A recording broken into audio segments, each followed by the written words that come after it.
வணக்கம் US double seven சேனலுக்கு உங்களை அழைக்கிறேன். இன்றைக்கி அழகான ஒரு சாப்பாடுங்க, கேரளத்து புட்டுங்க. கேரளாவில் நாங்கள் சாப்பிட்ட இந்த புட்டு நானும் ஒரு நாள் ட்ரை பண்ணலாமேன்னு நான் ட்ரை பண்ணிகிட்ருக்கேங்க. ஆனால் கரெக்டாக வந்துச்சு. இன்றைக்கி உங்களுக்காக அந்த புட்டை நான் வீடியோ போடணுன்னு போட்டுட்டேன். நான் கடையில் வாங்கின அரிசி மாவு வச்சு தான் இந்த புட்டு செஞ்சேன். புட்டு மாவுனே விற்கிது கடையில். நீங்கள் எந்த பிராண்ட் வாங்கினாலும் சரி, நீங்கள் அதே மாதிரி அவங்க சொன்ன மாதிரி செய்யுங்க. இப்போ நான் அதுக்கு தேவையானது, நான் 2 தேங்காய், ஒரு 2-3 கப்பு டம்ளரில் எடுத்தேன். அதாவது ஒரு 1/2 கிலோ பாக்கெட் அரிசி மாவு வாங்கி பாதி அளவு எடுத்து நாங்கள் இன்றைக்கி செஞ்சிட்டோம்.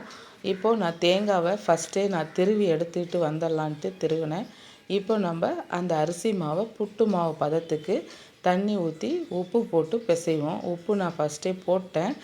இப்போது நான் தண்ணி லேசாக தெளித்து அதை நல்லா பிசையணும்னா நம்ம சப்பாத்தி மாவு மாதிரி பிசைஞ்சிடாதீங்க.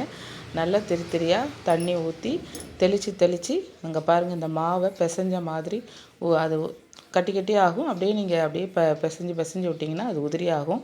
ஏன்னா இந்த புட்டு மாவுனா வறுத்துருப்பாங்க பச்சரிசி மாவை, அதனால் அது அந்த மாதிரி ஆகும். இதோட பதம் எப்படின்னா, நீங்கள் நல்லா இந்த மாவை தண்ணி தெளித்து உப்பு போட்டுருங்க. உப்பு போட்டு தண்ணி தெளித்து பிசருங்க. பிசறும்போது உங்களுக்கு கடைசியாக இப்படி ஒரு உருண்டை மாதிரி வரும். அந்த உருண்டையை நம்ம கையாலே லேசாக உருட்டி உதுத்து விடணும். அதுதான் இதோட பதம். எல்லாருமே இந்த குழா புட்டு செய்யலாம். இந்த குழா நான் கேரளாவிலேருந்தே வாங்கிட்டு வரக்குள்ளே ரொம்ப சீப்பான விலைக்கு வாங்கிட்டு வந்தேன். இப்போல்லாம் நிறையா ரேட்டு வந்திருக்கு. சூப்பராக அழகழகாக மாடல்லாம் வந்திருக்கு. புட்டை வைக்கிறதுக்கு குக்கர்லேயே கூட வைக்கிறாங்க. அந்த மாதிரி மாடல்லாம் வந்திருக்கு. இப்போது நம்ம புட்டு மாவை நல்லா இதை விரசுறதுன்னு சொல்லுவாங்க. அந்த பக்கத்தில் நல்லா விரசி எடுக்கணும் அப்படின்னு சொல்லுவாங்க. அப்போ ஒரு பகுதியாக நல்லா எல்லாம் அது வறுத்த மாவுன்றதுனால எல்லா பகுதியுமே நல்லா ஈரமாக ஆகணும். அதுதான் நல்லா உருண்டையாக இருக்கும். அதெல்லாம் நம்ம எடுத்து அப்படியே இது பாருங்கள், இப்படி நான் பிடிச்சோன்னே இப்படி நிற்கணும். நின்றுட்டு நான் அப்படி கையால் உதுத்து விட்டு அது உதிரணும். அவ்வளோதான் இதோட பதம், வேறு எதுவுமே கிடையாதுங்க. இப்போ நம்ம புட்டு நல்லா வேக வைக்கலாம் வாங்க.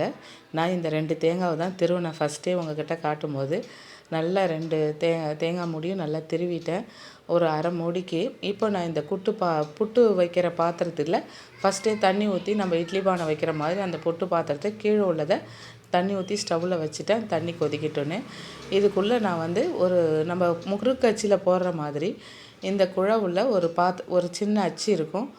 அந்த அச்சியை அதுக்குள்ளே போட்டு அதுக்கப்புறம் தான் நம்ம புட்டுக்குழலை நான் அவிக்கணும். நல்லா இருக்கும் டேஸ்ட்டு. இந்த தேங்காய் ஃபஸ்ட்டு போடணும். தேங்காவை அந்த ஓட்டைக்கு நேராக போட்டுட்டிங்கன்னா நல்லா அந்த ஆவியிலே தேங்காயும் வெந்து மாவும் வெந்து சர்க்கரை போட்டு சரி வாழைப்பழம் வச்சு நான்லாம் சாப்பிட்டேன். நல்ல ருசியாக இருந்ததுங்க புட்டு சாப்பிட்றதுக்கே. இந்த பார்த்திங்களா, உதிர்ந்து நல்லா எல்லாமே ஈரமாகிடுச்சு மாவு. இப்போது நம்ம அது ஈர மாவில் இருந்த மாதிரி இருக்கும். இப்போ அதில் பாதி அளவு இதை போட்டு பாதி அளவு தேங்காய் பூ போடுங்க. அதுக்கப்புறம் அதை பாதி அளவு மாவு போடுங்க.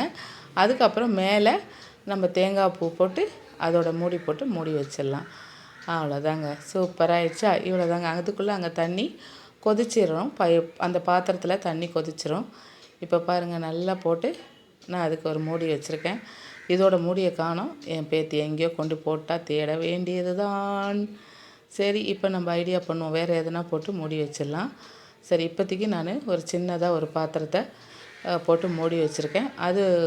அதில் 3 கண் இருக்கும். அழகாக 3 கண் வழியாக ஆவி வரும். இப்போ புட்டு ரெடி ஆயிடுச்சிங்க. இப்போ நான் பழத்தை வச்சு இந்த புட்டை பிசைஞ்சு சாப்பிட போகிறேன். அவ்வளோ டேஸ்ட்டாக இருக்கும். புட்டு அழகாக எடுத்துட்டேன் நான். அது அப்படியே நம்ம அந்த சூடு ஒரு 3 நிமிஷத்துலேயே வெந்துடும். வெந்தோடனே தட்டில் அப்படியே நீங்கள் தலைக்கீழே அந்த வச்சு அந்த ஒரு தோசை கரண்டி ஏதோ வச்சு பின்பக்கமாக நம்ம அச்சு வச்சிங்களா அதை வச்சு குத்துனிங்கன்னா அழகாக நீட்டு வாக்கில் அழகாக புட்டு வந்துடும். இப்போ நான் சர்க்கரை கொஞ்சம் வாழைப்பழம் வச்சு பிசைஞ்சு சாப்பிட்றேங்க.